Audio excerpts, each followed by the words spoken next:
I don't think he's doing the job. He's too late, always too late, a little slow, and I'm not happy with him. I let him know it, and if I want him out, he'll be out of there real fast, believe me. Those comments coming after Powell delivered this stark warning. The level of tariff increases announced so far is significantly larger than anticipated, and the same is likely to be true of the economic effects, which will include higher inflation and slower growth. The economy, in essence, operates on confidence, and I wonder how much risk you think there is in Trump questioning the Fed's independence and Jerome Powell himself. You know, Jessica, there's huge risk. Of all the risky things that the president has done in the last few weeks, this is one of the top risks.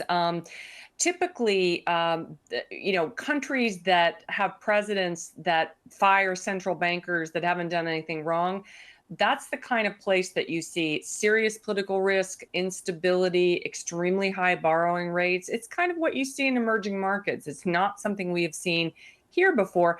And what's particularly interesting and upsetting about this is Jerome Powell is in the position of having to possibly consider interest rate hikes at some point because the president has put these tariffs in place and they seem to be stoking the possibility of so much more inflation. If that wasn't happening and you just had a normal slowdown, Powell might be able to say, yeah, okay, we're going to lower interest rates. He may still do that this year. But the fact that he's in the difficult position that he is in is directly a result of the president's actions. And just putting aside kind of the legality, can he do it, of it all to the side for a minute, if Trump were to somehow fire Powell, what kind of immediate impact might that have?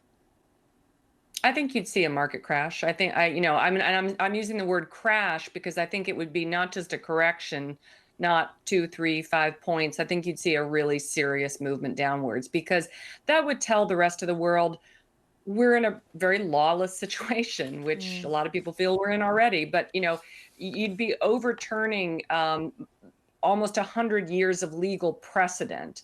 If that happened, I think you would see Powell fighting back. I'm sure he'd be hiring lawyers, but you'd be in a real battle for literally the independence of not just America's financial system, but the world financial system in some senses, because 80% of transactions are done in US dollars. And suddenly you would have a situation in which, you know, who knows what would be happening, you know, with the plumbing of the Federal Reserve and the global financial system. Jerome Powell's job is not to do what President Trump says. He has what's called a dual mandate. His job is to keep people employed, to keep the unemployment rate low, and price stability, which means to make sure that inflation doesn't run amok, as we saw it do in the 1970s, the last time around.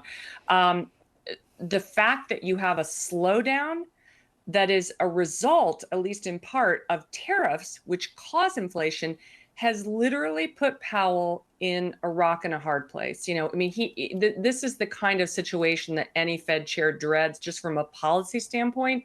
To be dealing with these kinds of threats from the president at the same time, really bad for the market, really bad for the country, really unprecedented. The job, he's too late, always too late, a little slow. In inflation, the inflationary effects could also be more persistent. Billion. This isn't 35 million, that's peanuts. $2 billion a day. And then they say, gee, they don't know. You know, this is only the enemy can be taught. Prices are coming down, not going up. Only the fake news says they're going up. The only thing that's even. Today, we decided to leave our policy interest rate unchanged. Because it's treason. What they did is treason. As I mentioned in my remarks, is implementing significant policy changes, and particularly trade now is the focus. And the effects of that are likely. Countries will have to spend more money to services. It also affects the cost of borrowing from. So I think, in essence, what is 妈妈是我的心肝宝贝，她值得最好的。想帮助睡眠，促进排便，我为妈妈选太阳星全效克菲尔益生菌。知道妈妈总舍不得买给自己，我来买，希望妈妈睡得香，假巴黎。现在就上快点购母亲节太阳星全效克菲尔益生菌宠爱妈咪超值专区，享各项健康好礼最高3重送，满5000加送520元购物金。透过中天新闻网 App 下单或输入 CTI 推荐码，每单再减50元哦。